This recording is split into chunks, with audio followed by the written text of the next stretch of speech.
Kwa majina naitwa Anthony Zakaria Kanyama.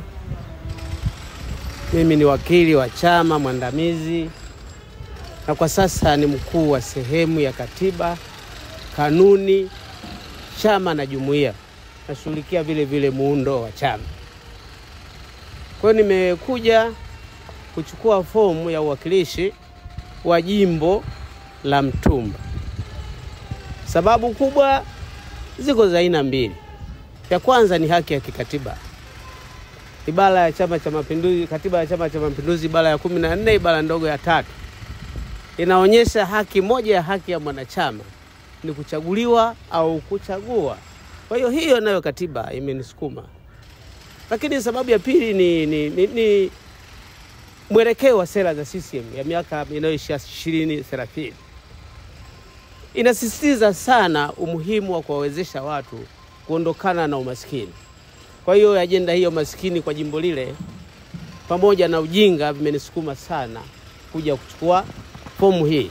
Kwa hiyo kama nitachaguliwa nitafanya nini, itakuwa ni ahadi ambayo sio wa wakati wake.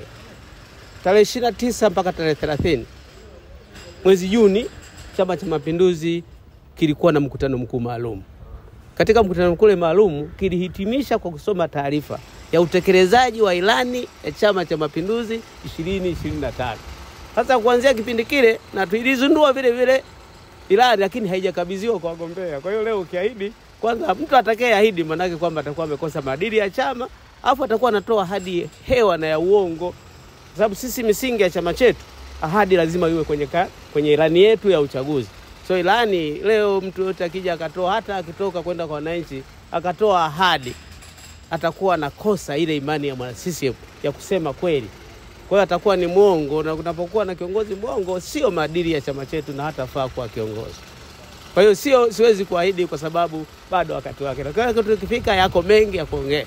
Yako kwenye mleani tutakayokabidhiwa, lakini hizo ndio sababu mbili kubwa za msingi zilizonifanya nikachukua fomu ya kugombea.